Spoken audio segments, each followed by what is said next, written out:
সারাদিন বাজারে ঘুরে ঝালমুড়ি বিক্রি করেন গাজীপুরের শ্রীপুর উপজেলার গারারন গ্রামের বাসিন্দা আব্দুল মান্নান।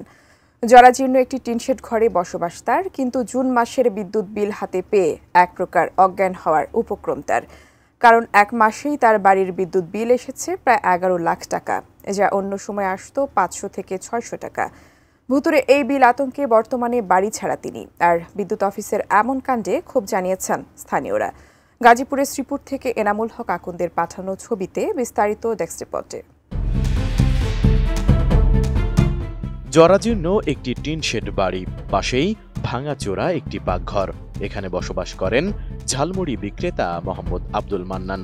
বাড়িতে দুটি বৈদ্যুতিক বাল্ব, দুটি সিলিং ফ্যান এবং একটি মোটর দিয়ে মাঝে মাঝে পানি উত্তোলন করেন তিনি। অথচ এই বাড়িতেই এক মাসের বিদ্যুৎ বিল এসেছে 10,92,864 টাকা, বিলম্ব ফি সহ, যা 11 লাখ টাকারও উপরে ঘাটতি। ঘটনাটি ঘটেছে গাজীপুরের শ্রীপুর উপজেলার গারারন গ্রামে। ভুতুড়ে এই বিদ্যুৎ বিলের কপি পাওয়ার পর আতকে ওঠেন আব্দুল মান্নান।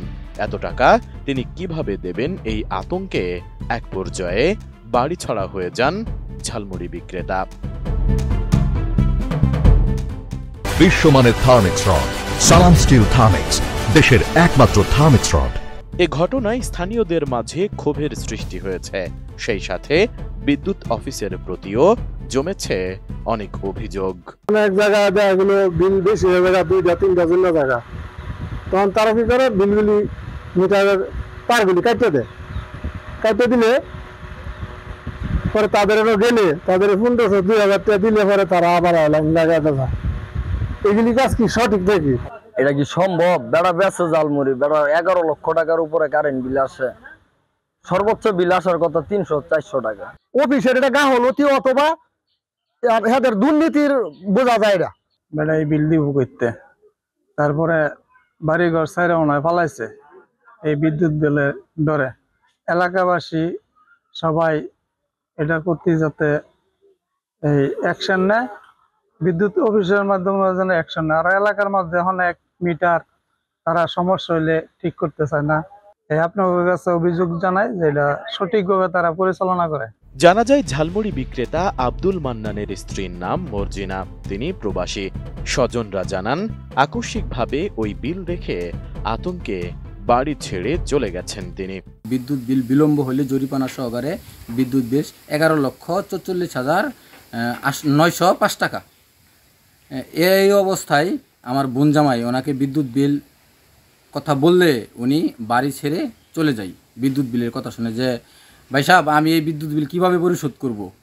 11 লক্ষ টাকা বিদ্যুৎ বিল, আমার জায়গা জমি বিক্রি করেও 11 লক্ষ টাকা বিদ্যুৎ বিল পরিশোধ করতে পারবো না আমি ভাই সাহেব, আপনাদের বোনের বাড়ি, আপনার বোন প্রবাসে থাকে, আপনার বোন আয়োগ পরে আমি বাড়িতে আসবো, আমি চলে গেলাম গা। এই বলে আমার বোন জামাই বাড়ি থেকে চলে গেছে আর কি। বিদ্যুৎ অফিসে যোগাযোগ করলে বিদ্যুৎ ম্যানেজার যে জিএম আছে উনি এটা দেখার পরে বুঝতে বলতেছে, আমি বললাম যে এটা কি আপনাদের ভুল না দুর্নীতি?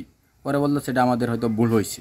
বিষয়টি নজরে আনা হলে ময়মনসিংহ পল্লী বিদ্যুৎ সমিতি 2 এর উপমহাব্যবস্থাপক আনোয়ারুল আলম জানান, একটি ডিজিট ভুলের কারণেই এমন বড় বিল চলে এসেছে। বিষয়টি তাদের নজরে আসার পর দ্রুত প্রকৃত বিল করে গ্রাহক কপি পৌঁছে দেওয়া হয়েছে। আর এ কাজের সঙ্গে জড়িত কর্মকর্তাকে কারণ দর্শানোর নোটিশ দেওয়া হয়েছে বলেও জানান তিনি। তো যে ভুল করছে এটা তো বোঝাই যায়, এটা নিশ্চয়ই একটা টাইপিং মিস্টেক হয়েছে। একটা ডিজিট এদিক সেদিক হইলেই কিন্তু পুরাটা। আর এটা মানে এ না যে উনি বিল দিতে বাধ্য বা বিল দিবে বা আমরাই বিল ওটা আদায় করবো, তা অলরেডি এটা সকালবেলা তারা বিল এটা কারেকশন করে দেওয়া হয়েছে। তার বিল আসছে মাত্র 621 টাকা। আমরা এই বিল সংশোধন করে দিয়েছি এবং আমাদের যে বিলিং সহকারী আছে তারা সেটা চলছে। আর তারপর কিন্তু স্যার আমি অসুস্থ ছিলাম, অসুস্থ অবস্থায় আমি কাজ করতে গিয়ে আমার একটা ডিজিট এদিক সেদিক হয়ে গেছে, আমি খেয়াল করতে চাই। সহজে জবাব পাই আমরা পরবর্তী ব্যবস্থা বুঝতে পারছেন। এই যে হলো, আর এটা তো এমন না যে তার কোনো ক্ষতি করে ফেলছে আমরা গ্রাহকের। Desk report, ATN news.